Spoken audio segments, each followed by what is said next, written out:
நமது கலாச்சாரம், நமது பண்பாடு எப்போதும் நம்முடன் நீடித்து இருக்கும். சப்ஸ்கிரைப் திலக்.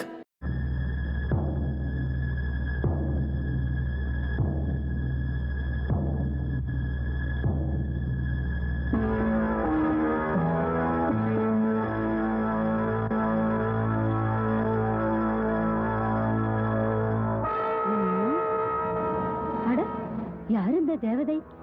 நம் கண்ணனை கண்டுகளிக்க ஆகாசத்திலிருந்து வந்தாளோ?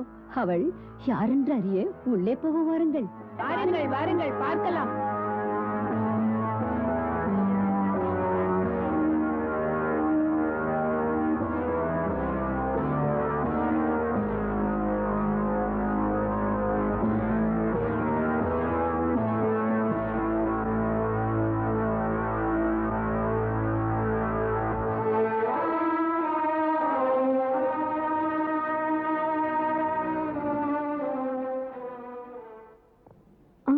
அம்மா, யாரை பார்க்கிறீர்கள்?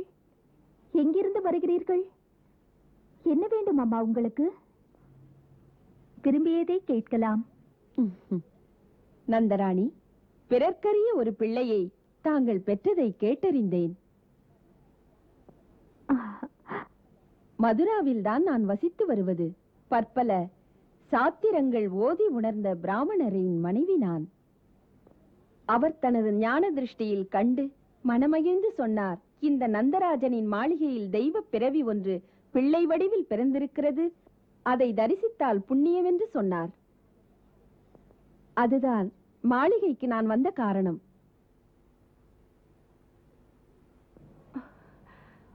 அப்படியா? ஆசனத்தில் அமருங்கள். மிக்க நன்றி.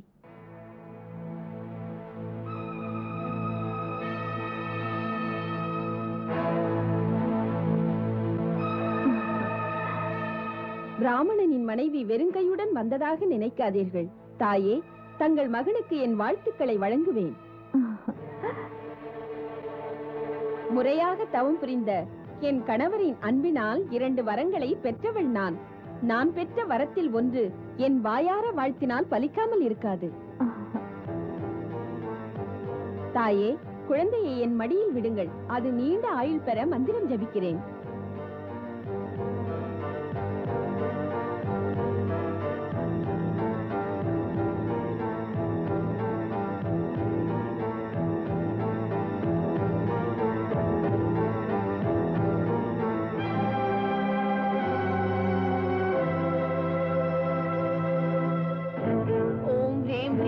चामुंडा विच्छनम ओम ह्रीं ह्रीं क्लीं चामुंडा विच्छनम ओम ह्रीं ह्रीं क्लीं चामुंडा विच्छनम ओम ह्रीं ह्रीं क्लीं चामुंडा विच्छनम ओम ह्रीं ह्रीं क्लीं चामुंडा विच्छनम ओम ह्रीं ह्रीं क्लीं चामुंडा विच्छनम ओम ह्रीं ह्रीं क्लीं चामुंडा विच्छनम. யசோதா ராணி, உங்களுடைய இந்த பிள்ளை ஒரு சாமானிய பிள்ளை இல்லை. இவன் அற்புதங்களை நிகழ்த்த வந்தவன் போல் இருக்கிறான். தேவலோகத்திலிருந்து வந்தவன் போல. யசோதா ராணி, மேலும் ஒரு ரகசியத்தை பற்றி சொல்ல போகிறேன். வந்தவுடனே சொல்லவில்லையா நான் 2 வரம் பெற்றவள் என்று? அந்த வரங்களின் பயனாக என் மார்பகத்திலே சுரக்கும் பால் அமுதத்துக்கு ஈடானது. இந்த பாலை குடித்தால் உங்கள் பிள்ளை அமரனாகி விடுவான்.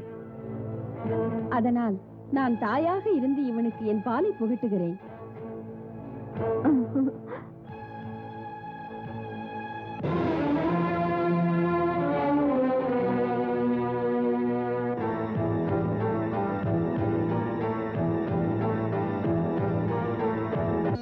தாயை போலவே வந்தவள் தருகின்றாள் விஷப்பால்.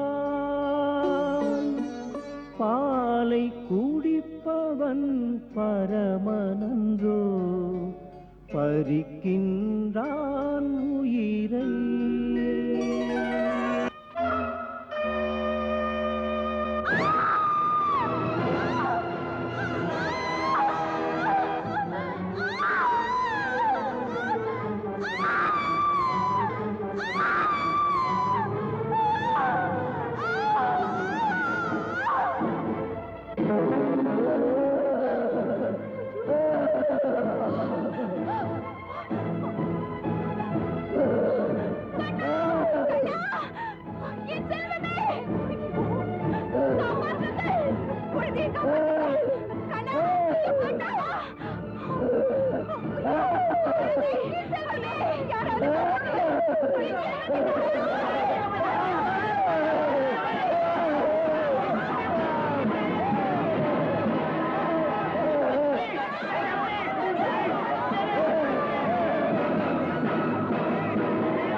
என் செல்வமே, என் செல்வமே, கண்ணா, அம்மாவை பாரடா.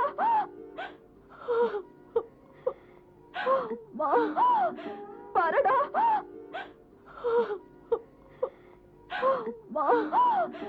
மலை போல் வந்த ஆபத்து பனி போல் விலகிவிட்டது.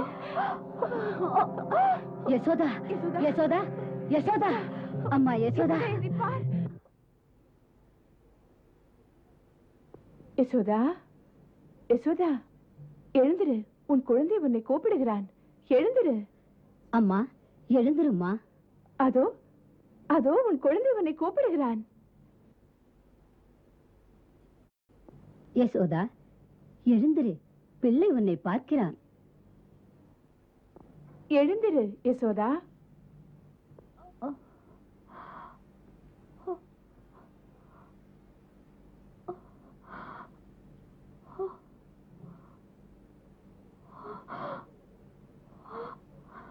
பிள்ளை எங்கே?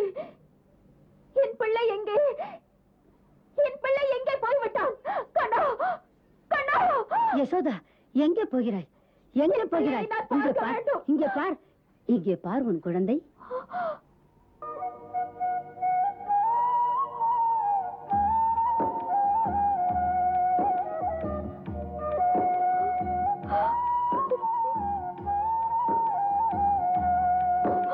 போடா,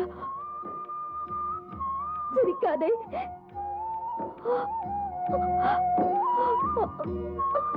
எங்கே போயிருந்தாய்? எங்கே போயிருந்தாய்? உனக்கு அம்மா வேண்டாமா? எங்கே போனாய்?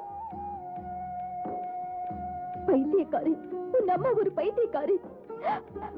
என்னை விட்டு போய்விடாதே. நீதான் எனக்கு எல்லாம். அந்த ராட்சசி, அவள் இறந்து விட்டாள்.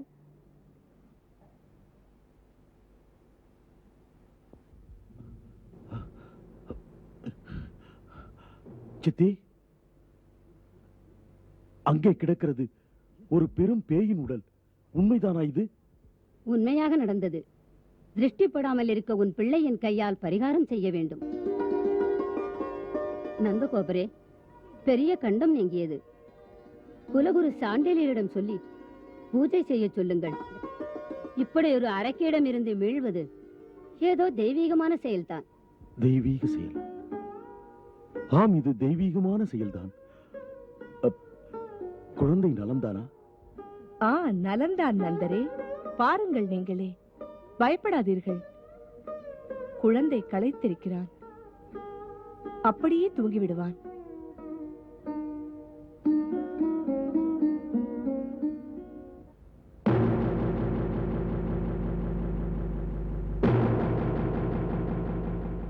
அதோ அதோ நந்தகோபர் வருகிறார். வணக்கம். வணக்கம். வணக்கம். வந்து கொண்டிருக்கும் போது இவள் நிழல் கோகுலத்தின் மீது படிந்ததை பார்த்தேன். அப்போதே தெரியாதே இப்படியெல்லாம் நடக்க இருக்கிறது என்று. எப்படியோ போகட்டும். இந்த பேய் எப்படி இறந்தது? அது புரியவே இல்லை. இறைவன் தான் அறிவார். எப்படி ஒரு ஆபத்து என் பிள்ளைக்கு வந்தது, அது திசை மாறி போனது. பிரபுதான் காப்பாற்றினார். கற்பனை கெட்டாத அற்புதம் என்னவென்றால், குழந்தையின் மேனியில் ஒரு கீறல் கூட இல்லை. கூட்டமாக நாங்கள் இங்கு ஓடி வந்த போது மலை போன்ற இந்த உருவம் மண் மீது விழுந்தது. நந்தகோபரே, இந்த பிணத்தை என்ன செய்வது?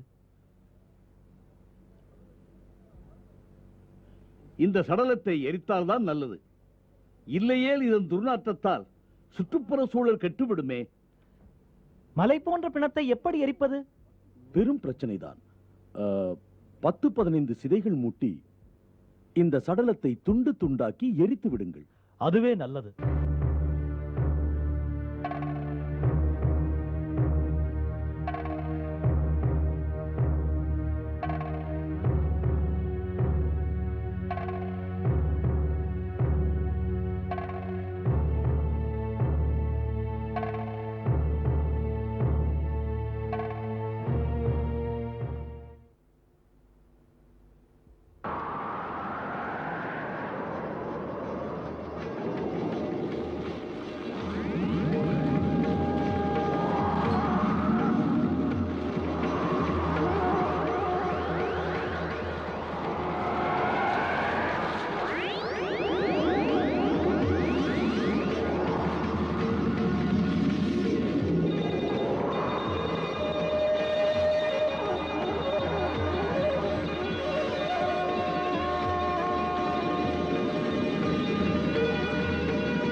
ஏன் எழுந்து விட்டீர்கள்? அம்மா வருகிறாள். அவளை வரவேற்கிறேன். அம்மாவா? பூதனா மாதா.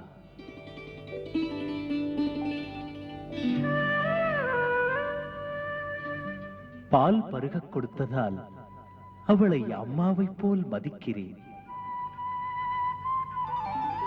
இந்த மாதா முன்பிறவியில் தாய்மை பாசத்தோடு என்னை பார்த்ததைக் கண்டேன். முன்பிறவியிலா? ஆம், முன்பிறவியில். எப்போது?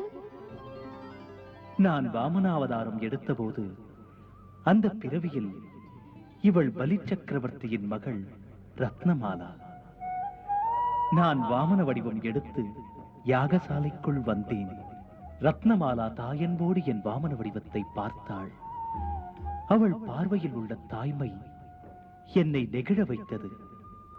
இறைவா, இந்த வடிவத்தில் உன்னை பார்க்கும்போது உனக்கு தாயாக இருந்து பாலூட்ட ஆசை நிறைவேற்றுவாயா? அவள் மௌனத்தின் ஆழத்தில் இருந்த ஆசையை, அதன் தூய்மையை நான் புரிந்து கொண்டேன். யார் எதை கேட்டாலும் நான் கொடுக்காமல் இருந்ததில்லையே. எண்ணம் போல் நடக்கும் என்று வாழ்த்தினேன். மன்னன் பலியிடத்தில் 3 அடி மண் தானம் கேட்டேன். அதை பெறுவதற்கு திருவிக்கிரம ரூபம் எடுத்தேன். தந்தவரின் தலைமீதே கால் வைத்தேன். அதை பார்த்த ரத்னமாலாவுக்கு என் மேல் கோபம் வந்தது. கோபத்தினால் அவள் என்னை பகைவனாகவே கருதிவிட்டாள். இப்படி ஒரு பிள்ளை எனக்கு பிறந்திருந்தால் அதற்கு பாலூட்டி இருக்க மாட்டேன், விஷத்தை புகட்டி இருப்பேன். எப்படி கேட்டாலும் தருவேன் அல்லவா? இந்த பிறவியில் 2 ஆசைகளையும் தீர்த்து விட்டேன். அவள் விஷமும் தந்தாள், அன்னை போலவே பாலூட்டினாள்.